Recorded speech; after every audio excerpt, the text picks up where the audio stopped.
This boy done lost his mind, y'all. Did I lose my mind? Did I lose my mind? We're going to find out, right? Hey, everybody. This is Troy over at Uncomfortable Truths. Thanks for checking me out.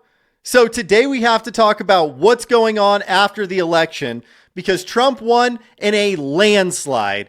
He won by margins we literally haven't seen Republicans win by since like 1984. Trump won the popular vote. This is absolutely wild, and it's great news for the country. However, we do need to hold some of our leftist friends accountable because they were saying absolutely crazy things.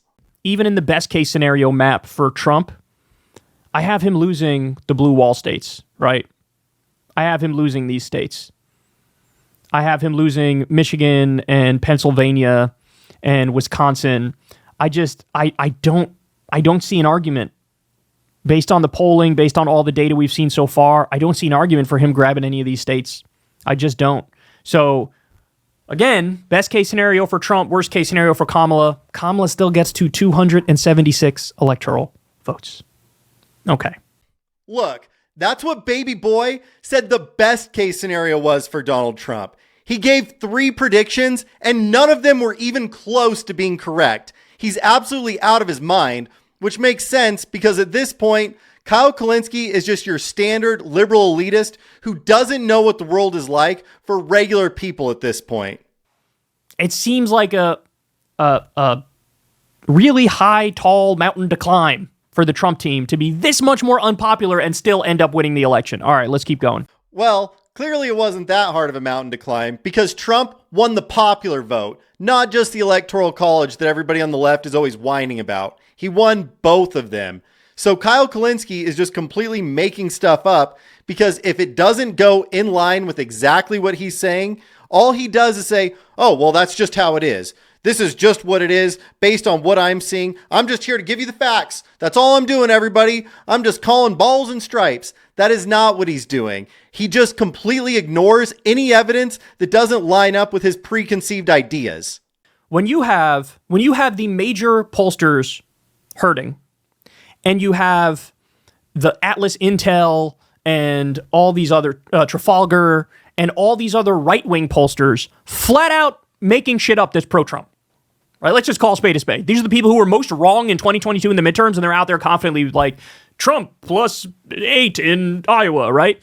And Kyle was kind of right. Trump was not up in Iowa by 8 points.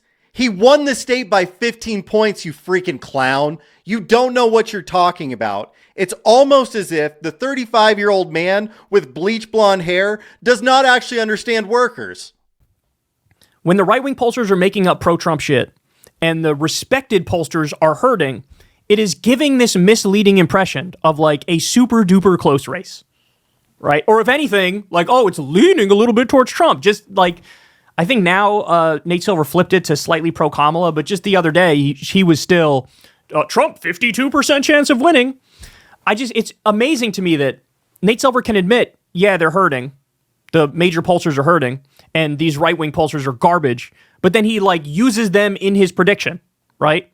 He uses them in the prediction. That doesn't make any sense to me.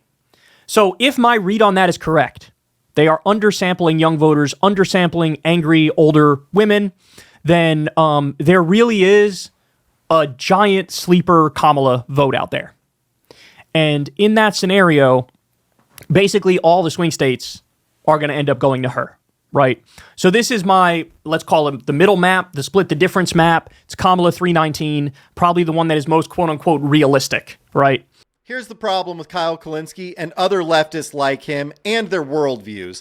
They just assume that Democrats are better by default, that Americans are going to agree with them. Oh yeah, Democrats are definitely better for workers. Dude, workers don't even agree with you that Democrats are better for workers.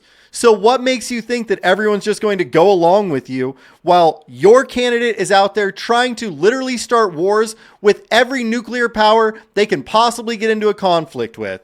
They refuse to actually control the border, and you may run cover for them and you may pretend like that's not happening or that somehow it's the Republicans' fault. But nobody believes you. Nobody actually believes that Donald Trump is the one who blew up the border bill and that Donald Trump is the one who's being soft on immigration. No one buys that unless they're already drinking the Democratic Kool-Aid. But these people are constantly in their own little bubble, surrounded by other people that think exactly like them. And that's exactly what's going on with Kyle. And honestly, guys, it actually gets worse from here because he goes on to say some absolutely insane things about Kamala Harris. Now let's go to my bullish for Kamala map. Bullish for Kamala map, y'all. Bullish for Kamala map, y'all. Bullish for Kamala map. You ready? In this map, she wins not only every single swing state, I also gave her Iowa, and I gave her Florida. This boy done lost his mind, y'all. Did I lose my mind? Did I lose my mind? We're gonna find out, right? Yes. 100% that boy done lost his damn mind because Donald Trump swept through all of the swing states. You literally couldn't have been more wrong about your assessment. He was only winning 89% of Republicans and Kamala was winning like 95 or 96% of Democrats. And so she genuinely has like picked off plenty of disaffected Republicans, getting the breakaway independents. The older women are coming out strong for her. She's just run a better campaign. It's been more grounded, more issues focused.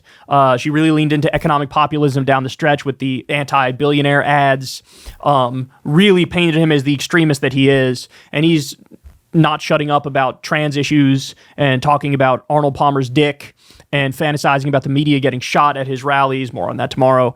The MSG rally was an epic disaster. They really let the MAGA freak flag fly. It was like MAGA on steroids and human growth hormone, and everybody was repulsive. And the other thing is they are way too terminally online. The Trump campaign has terminal online brainworms. Here's the problem that Kyle Kulinski and other leftists are going to keep running into again and again and again. And that's that people are no longer buying into their nonsense. They don't believe that because you showed one out of context clip for Donald Trump saying something that you find inappropriate, that the guy is somehow completely beyond the pale and we can't take him seriously and that he should be excommunicated from American life and politics.